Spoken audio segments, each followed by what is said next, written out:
Are you on the edge of your seat? Because we're about to sound off with Kevin Williams, covering today's latest trends in location-based entertainment. Brought to you by the LBX Collective, your community to connect, engage, and inspire. All right, everyone, let's buckle up. All right. Well, welcome everybody to Sound Off number 59 with Kevin Williams here and myself, Brandon Wiley.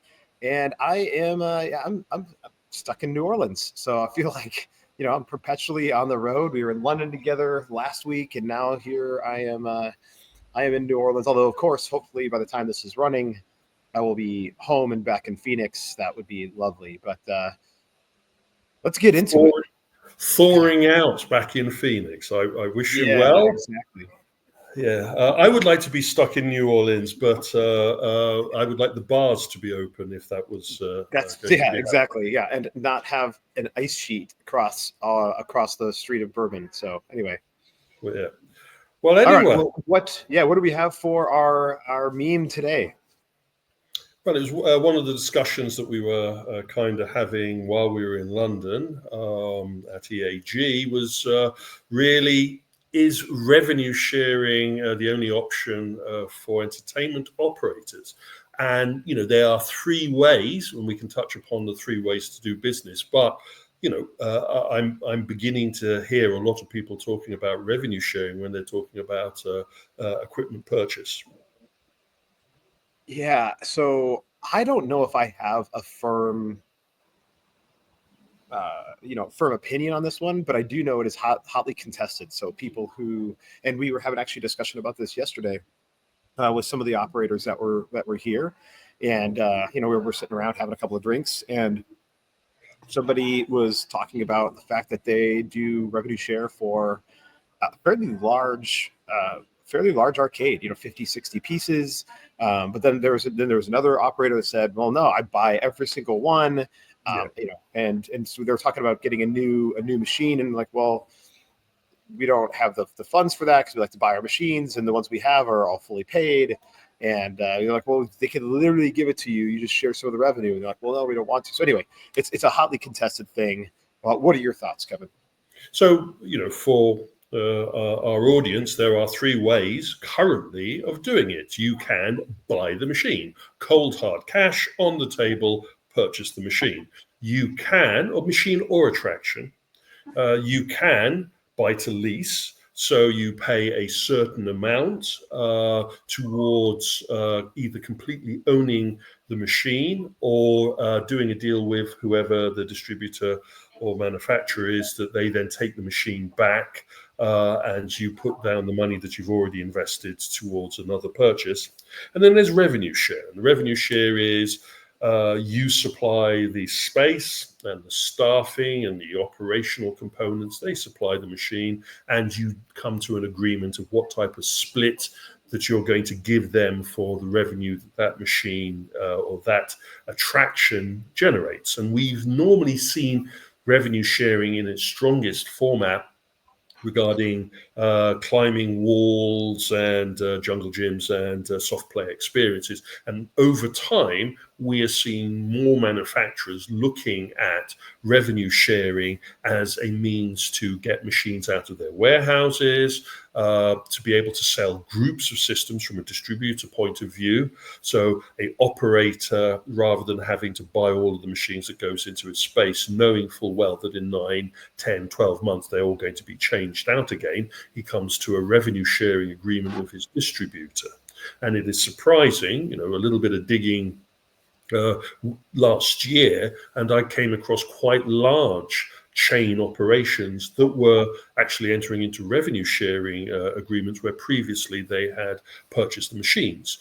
The pros and cons, obviously you have the albatross around your neck of having to share your revenue with a third party, and that gives them transparency to how well your operation is doing. But that said, with the simplicity of e-payment infrastructures, that is a no-brainer now and can be made quite painless as an operation rather than if you were having to give them a slice of all of the coinage that your machines were generating. And it leads us to an interesting argument, really, regarding, are you operating a facility, or are you creating a space where people come for manufacturers to place machines on rental in your space? You suddenly turn into a fun fair, as it were, where you have people turn up with machines that populate your space rather than you operate that space yourself. And those machines coming into your facility, those attractions coming into your facility, are not yours. They're revenue shared, and they can't be themed to the same level as if you own those machines yourself, and you're looking at quite a high churn. So swings and roundabouts for both sides. Kevin, I do have a question, again, because I'm not as familiar with the revenue share side of things. Do I have a choice around which games are put in? If there's a specific one I want, or I believe a market would want, or something like that, or is it really left to the distributor or group or operator that's putting in the machines to really make those choices and decisions for me? There's no hard and fast ruling here. I'm seeing it on a case-by-case basis. I'll give you an example. A Triotech XD Theatre was put into a facility that was in a certain territory by a distributor, and then another XD Theatre was put in a couple of miles away in a franchise facility. One was done under a revenue share deal. The other one was purchased outright. I tried to delve into it. Did the distributor go and make an offer, or was it the other way around? Was it the operator who came back and said, "Hey, I don't have the money, I'd like to do a revenue share"? Either way, I am seeing some distributors doing it on a case-by-case basis, while there are some manufacturers out there that are actively looking for their attractions to be revenue shared, mainly in the VR and the immersive entertainment side. And again, I think that's being done as a means to create recurring revenue, which can be very useful as a complement to your revenue sales business. Yeah, excellent. All right. Well, coming up next, we're going to dive into some of the latest industry trends. So we'll get going here in just a minute. Intercard is the only cashless system designed, developed, and manufactured all under one roof. They introduced cashless technology to the amusement industry and have been leading the way for over 30 years. Cashless systems from Intercard increase customer spending, guest satisfaction, and boost revenues by up to 30%. Intercard is so proud to be serving the amusement industry, and if you aren't already part of their global family of customers, they hope you will become one soon.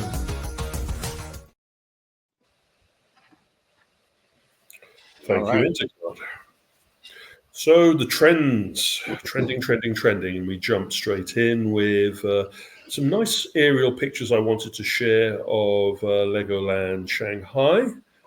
This is going to be a very impressive opening and a very impressive facility. And it kind of harks back to that phygital argument that I've been having. There will be a lot of media-based attractions in there, as well as quite impressive physical attractions, such as their all-encompassing roller coaster.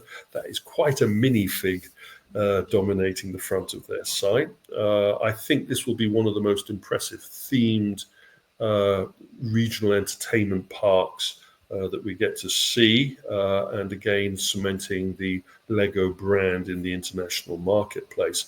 IP is king, even in the theme park sector.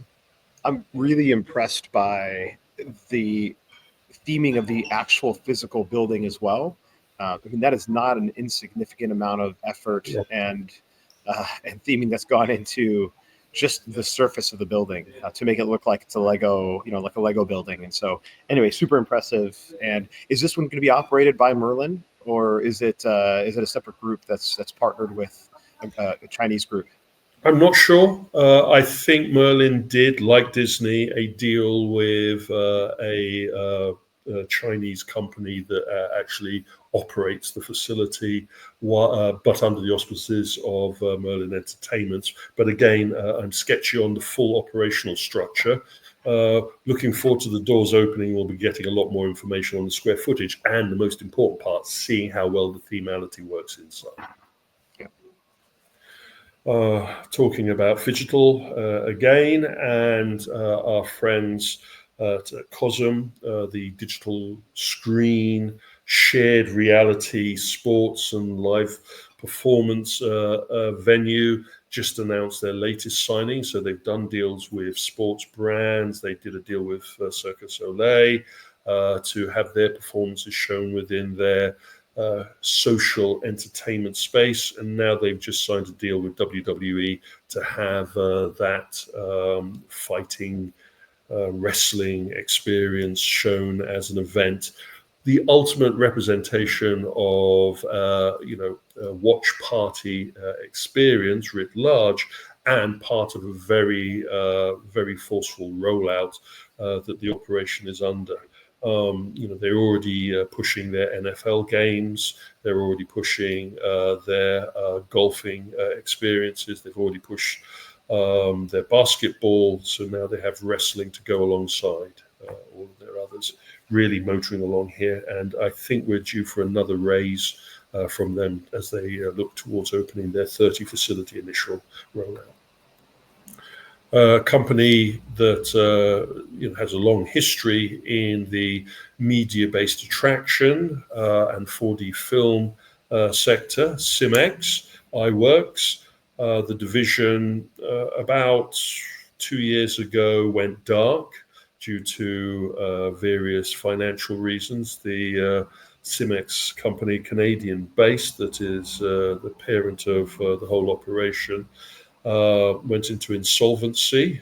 That news was broken in January last year, though it wasn't heavily reported. It was quite a shock for the industry to see this. Now we find out that the assets have been acquired by a Chinese investment operation, and that we will be hearing the name Cimex again on the show floor in the market.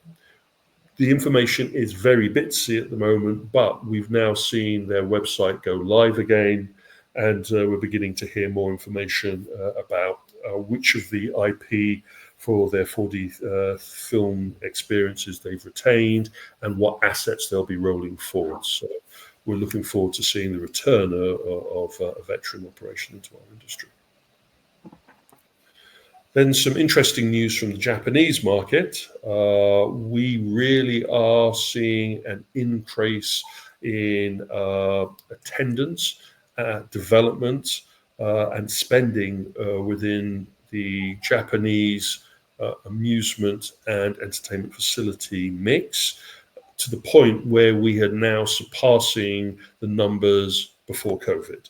So what we were beginning to see just leading up to the end of 2020 of a rise back of entertainment facility business in Japan with the new style of entertainment that was decimated by COVID, which was long COVID for the Japanese market. It took some time for them to come out of the COVID restrictions. Now we're at a point where we're seeing their revenue number getting back to strong upward highlights. And with that, we're seeing a mass M&A, merger and acquisition market going on. I keep on going on about our friends at Gender and all of the deals that they're doing, but now we've had news of other amusement operation chains that have been either acquiring smaller operations or brand new operations are being created through the amalgamation of entertainment facilities.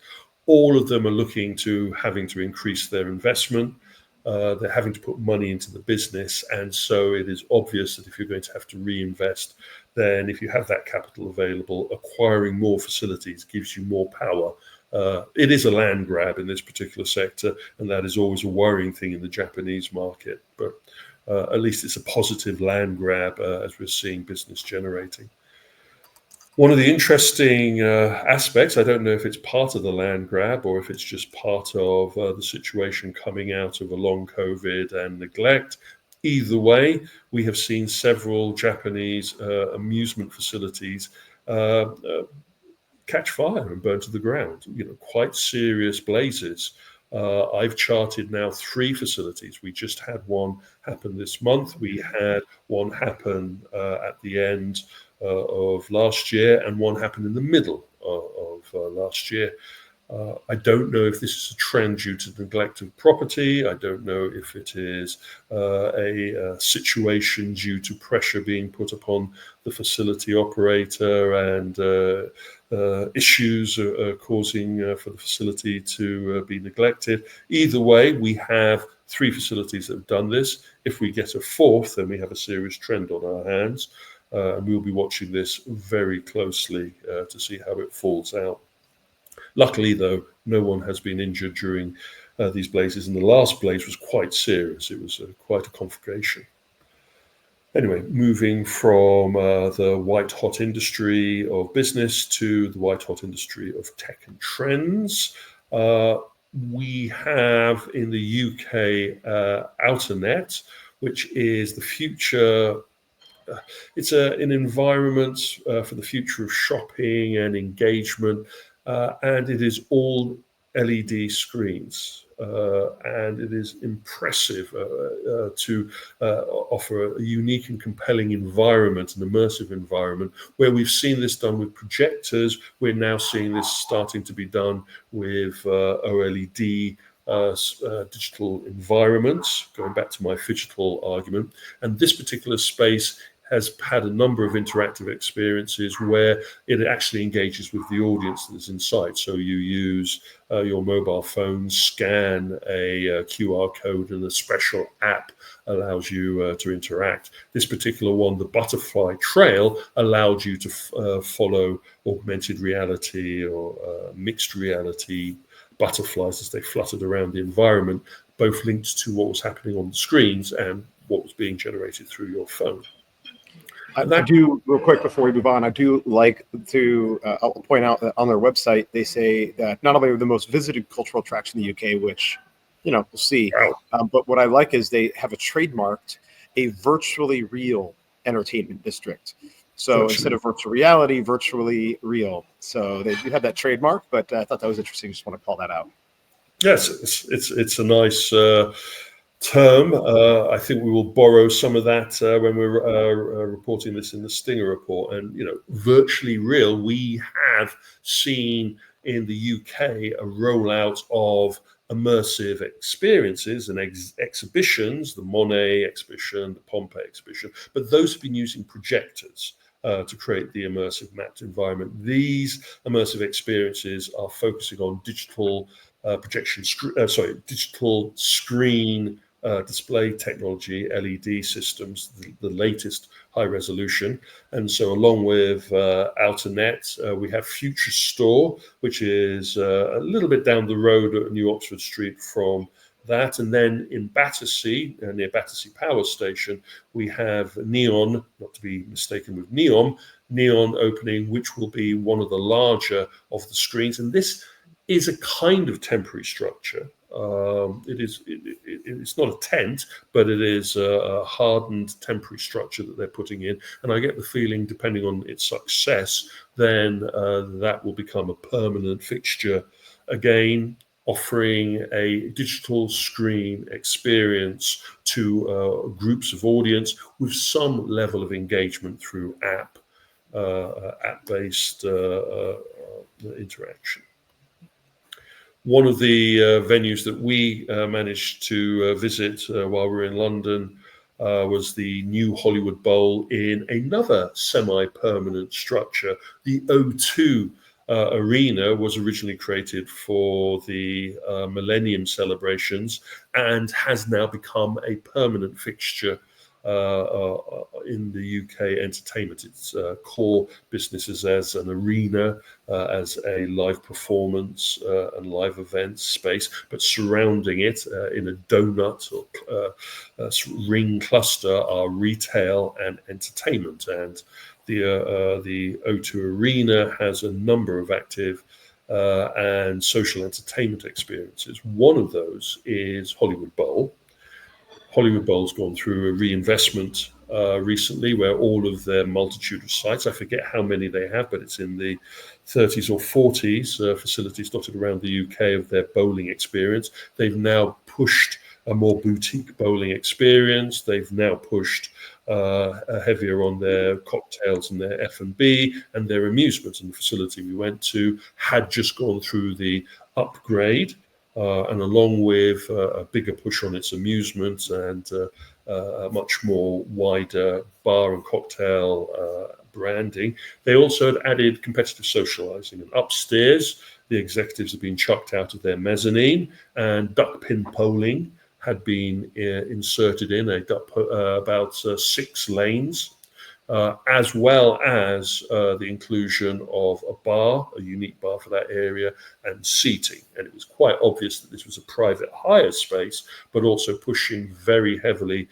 competitive socializing elements. And as the Hollywood Bowl facility in the O2 is surrounded by a number of competitive socializing sites, it's them putting their fork in the ground. This is unique to this particular Hollywood Bowl. We're not sure if this is part of a major rollout of this concept across other sites, maybe a test location. But from what we saw, the staff were still getting to grips with exactly what it was. Brandon? Yeah, I mean, it made it sound like they had this extra space up on top. It was some offices, and so they said, "Well, why don't we turn it into something?" And I will say, I mean, it was fairly well done up there. But what I don't understand is, I mean, it's difficult to get up there. It's not well marked, and again, maybe they're just testing it out. But definitely a nice private space to have a party. But it does seem very disconnected from the rest of the facility, and you wouldn't even know that it was going on or that there was anybody playing up there at all if you had, if you were up there. So again, great for a private party, not great if you're just looking for open play to flow up there. And we see companies like Lane 7 and All Star Lane have their VIP bowling lane, where you have a private area with its own closed door and its own unique bar, and it has 2 or 3 lanes that are dedicated for the guests that are in the VIP area. I'm wondering if this is Hollywood Bowls looking at this. It is definitely their entry into competitive socializing, and it is obvious that they've spent some capital in developing this. I think this is a watch this space, and we will be seeing if other of their franchise facilities embrace this concept. And talking about this snapshot, where the XL exhibition facility was, where we were holding EAG and SIE, the Social Immersive Entertainment co-located event, there are a cluster of what we would call competitive socializing venues.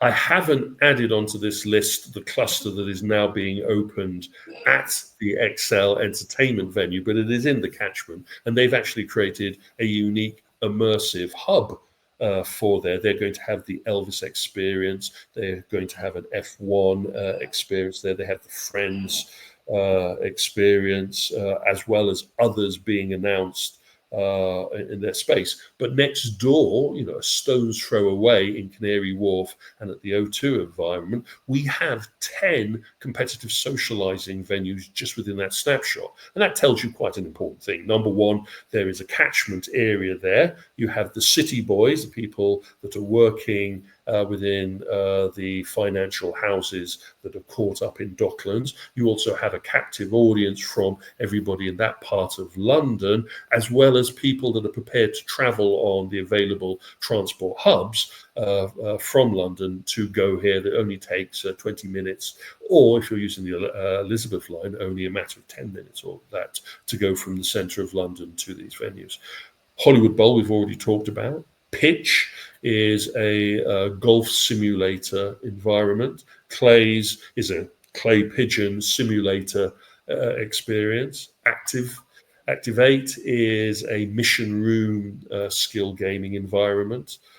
Toca Social is a football simulator experience. Boom Battle Bar is mini golf, axe throwing, AR darts, and this particular facility also has karaoke all together.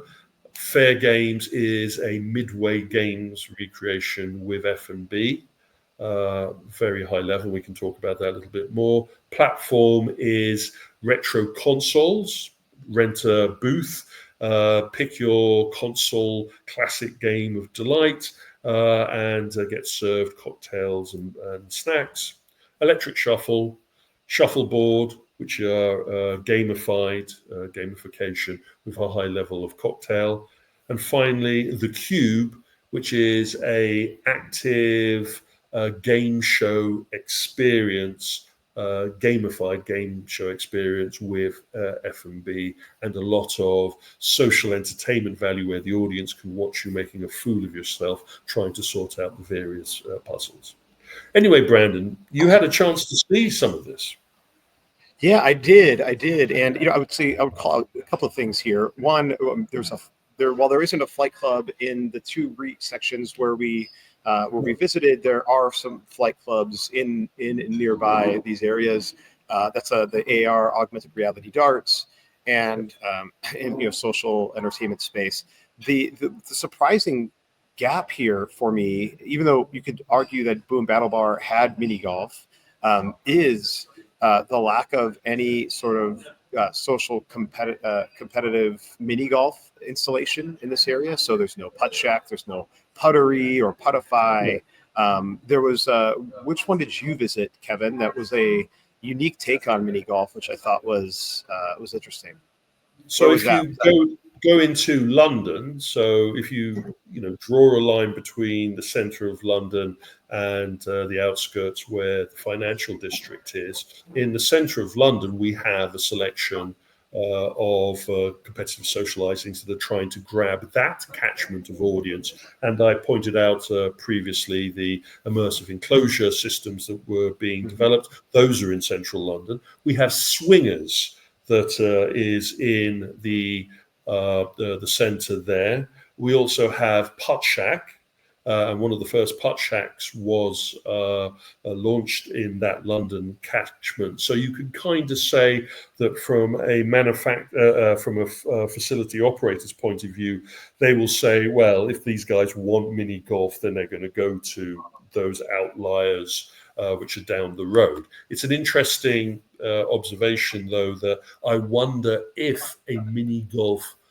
experience would work within this catchment. And I wouldn't be surprised if one of the immersive hubs at the XL facility doesn't surprise us with a putt shack opening, though I'm not sure if a Swingers would open. Yeah, I mean, just given the amount of investment in a Swingers, I'm not sure you'd see that go in here, but I think a putt shack could fit very nicely in this mix, or a puttery or whatever. It would fit in this mix. Or an investor may think that this is too crowded a market to enter. Yeah, well, and this is a very crowded market in a very small space. And I think that was one of the things that stood out. And we've talked about this before, is that these are all effectively single attraction models. And we really think that there is, or I really think, and we've discussed this, an opportunity to have some of these different concepts combined into a single venue. So why couldn't you have a Toca Social, a couple of bays for football, a couple of bays for clay shooting, a couple of areas and bays for shuffleboard in a single venue with a really strong F&B component? I think has a lot more potential for repeat visitation and longevity than we will see with, I wouldn't be surprised if some of these are names that we don't hear of anymore in a couple of years, or they've been merged together in some way. And you could argue that Gravity Max is an example of what I like to call a mixed-use leisure entertainment. When I say mixed-use leisure entertainment, think of a facility that has a bit of everything there. This chocolate box of different competitive socializing elements. It would be nice to have a mission room. It would be nice to have golf simulator. It would be nice to have duck pin bowling. It would be nice to have clay pigeon shooting or shooting experience. Football, soccer experience. The only things, as we said, are missing here. I would want a higher quality mini golf compared to our friends at Boom Battle Bar. No offense to them, they are aiming for a very specific audience, but I would like to go one stage up. And some of these experiences could be parachuted into an existing facility. I haven't included here, but also in the centre of London is a sandbox VR virtual reality experience. And that is both a standalone facility, one game experience, but that has also now been turned into a standalone attraction that can be added to an existing facility, as our friends have done with Gravity Max, the same way that Immersive Gamebox is also in London. There's 2 examples of immersive gamebox facilities in central London, but that has also been turned into a standalone experience that can be parachuted. As Brandon has touched upon, maybe in the future, we won't be seeing this slew of names as facilities, but as attractions that are dropped into a larger circus-style facility environment. Interesting times ahead, but also it's going to be a very tempestuous few years for these operations to find their legs or to be consumed, depending on how the market moves. Anyway, I think that really covers everything that I wanted to touch on for this particular sound off. I've had to go through a lot of stuff regarding the open and shut, as you will see. And also, I'd like to save some of these observations for our next sound off next week, which will go into a little bit more detail regarding the franchise side of our sector and how that is exploding out of control. Excellent. Excellent. Well, Kevin, thank you for your time here, and for everybody who's enjoyed the sound off with Kevin Williams, number 59. This is Kevin and Brandon signing off. Stay tuned and see you on the next one.